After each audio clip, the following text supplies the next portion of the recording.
Hello and welcome, it's Ruth here at Artful Stamping. Welcome to this video. This is a sped up version of a floral canvas that I did a couple of days ago.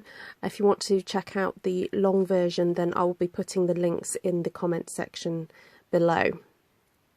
So to start off with, I just used a pretty cheapy bog standard canvas that you can get from various arts and crafts outlets, and use the texture paste and some basic grey re-inker and the tool, the spatula tool, to kind of like spread it around the middle of the canvas, and then use the gold foil laser cut paper that's brand new in the 2020 catalogue, and use that to kind of basically be a stencil. It's very fine, so the results are really pretty, and because it's got gold foil on it, it's a little bit more sturdy than if it was just a paper laser cut. Obviously it's not meant to be a stencil, so it did wear away a little bit, but I think it was kind of worth doing it because of the results.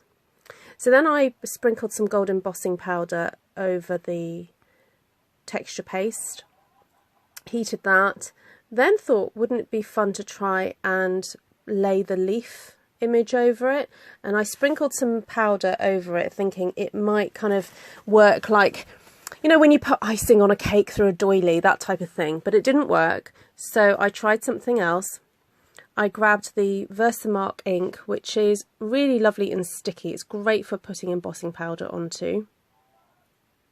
So I had a go doing that instead, and it worked. So basically I just moved the stencil around the canvas with the ink pad and kind of pushed from the back, because obviously the canvas is a little bit, it warps a little bit, and it seemed to work. So the gold powder then stuck to this kind of like leafy design, and because I didn't want it to look like rectangles on my canvas, I removed some of the gold powder before I heated it up so that it wouldn't look so kind of regimented, basically. And that kind of worked. I in hindsight, I wish I'd maybe taken a little bit more gold off, but I know for later. It was just such a fun technique to try out, and I will definitely be trying that one again. So that was the kind of first stage of the canvas. It had all the ink and the texture paste on it, so I set that to dry, and then started inking up some dies that I'd cut from the Forever Flourishing dies and the Sunflower dies. I used Granny Apple Green, some Magenta Madness and black cardstock. I also cut some petals from the Perennial Flower Punch and cut those out using Vellum. I again predominantly used the basic grey ink pad just to lay down some colour onto those, because I wanted them to become very muted. The idea behind this piece of work was to have the colour kind of peeking through, so I wanted a very kind of overall very subtle kind of look to it. So basic grey really went on everything, and it seemed to work. It wasn't as harsh as having black, but it gave it a real kind of moodiness and softness, which just seemed to work. So then I layered the petals together. So I used 3 for each flower. Now this was super fun to do. I'd never done this before. I'd seen videos about it. I'd made a giant one, so it was really interesting to have a go doing this with the heart punch. So if you don't have the heart punch, don't worry about it. Just cut out some heart shapes with scissors, you know, and cardstock. It will work fine. So I used the Magenta Madness cardstock, punched out a whole load of pink hearts, scrumpled them, inked them, basically just was really rough with them, and then rolled the first one up, snipped it, rolled a second one round it, snipped it, and kind of kept gluing with my hot glue gun. I get muddled up. Hot glue gun and heat gun. Hot glue gun, heat gun. Anyway, hot glue gun. and just kept adding more and more layers until I got to the point where I felt that I wanted the petals to open up a little bit more. And remember to keep snipping. Basically, you do not want that point on the edge. You want to have kind of a sturdy base, because when you want to start adding these additional petals in a slightly different way, you want to have a nice kind of solid base to put the hot glue.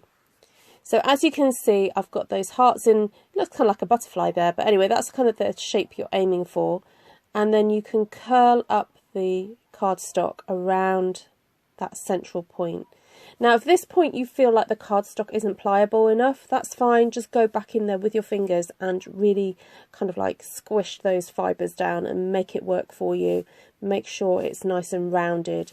You don't want a crease in it. It needs to be shapely, like petal-like. And really, the more you can batter that cardstock, the better. I know it seems a bit crazy, but it does work, I promise you. So then you add another layer of petals, and now this time in the opposite kind of direction to the last ones, and then you just kind of keep adding and adding until you're happy with it. Now I also got to the point where I don't know if it's in this bit, but I just stuck one side of the petal on and had it kind of like rolling round, kind of like how roses are really. When you dissect a rose, you can sort of see how you've got a bit of it that's a petal that's tighter, then it kind of rolls out.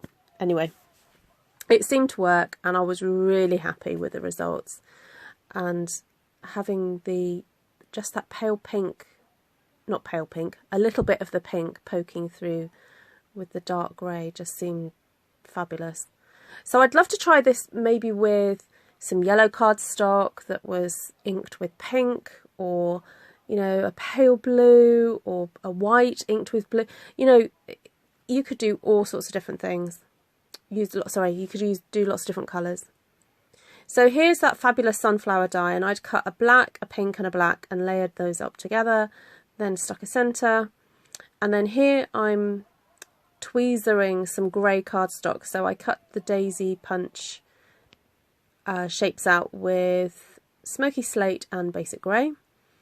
And as you know, if you if you've watched my channel for any time, you know that I don't like flat petals. I have to get them creased up. And then I just put 2 lots of petals together and swipe them through the Basic Grey ink to just grungy up the edges, and then laid them, so 2 Smoky Slate and then 2 Basic Grey. Then I decided I wanted a centre, so I got that gorgeous new little flower punch and punched out some magenta, punched them out with the magenta cardstock. Incidentally, that punch is called Small Bloom, if you want to order that. So then here's me assembling it all together, and what I had done was laid it out roughly how I think it should have been, and then I took the flowers off, then stuck the flowers to the foliage that was kind of left behind.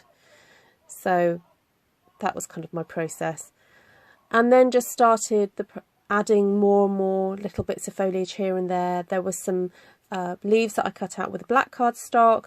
I had the gorgeous leaves from that gold laser paper. I'll try and find the proper name for it because I keep calling it all sorts of things. And yeah, just had lots of fun just poking in little bits and pieces here and there until basically I was happy with how it looked. Okay, so that laser cut stuff is called Forever Gold Laser Cut Speciality Paper. You see, I knew there were loads of words to it. That's why I can't remember it. Forever Gold Laser Cut Speciality Paper. Okay, I don't think I'm going to remember it, so I'll call it the gold laser cut stuff. Anyway, so you just keep adding little bits and pieces until you're happy, really. I mean, I could have kept going, adding more and more, but yeah, by the end of this process, I was happy.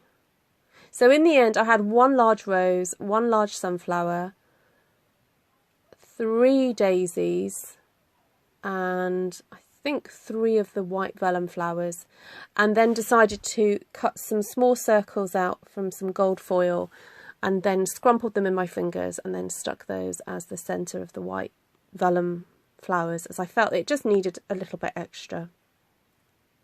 So if you do like this video, I do have a playlist of other altered canvas pieces that I've done. Please do go and check out my playlists, as there's plenty more there. Then as I sort of sat back to look at it, I realised it needed a little bit more grunging up, and so I got my Stampin' blends and an old gold Wink of Stella. We don't sell the gold one anymore, we sell just the glittery one, but Stampin' Up used to sell the gold one. So I sprinkled it all over with gold, basic grey, black and pink splatters, and it was finished. Anyway, thank you so much for watching. Please don't forget to subscribe if you haven't already, and do go and check out these photographs on my blog post, and I hope you have a go making it. Take care for now. Bye.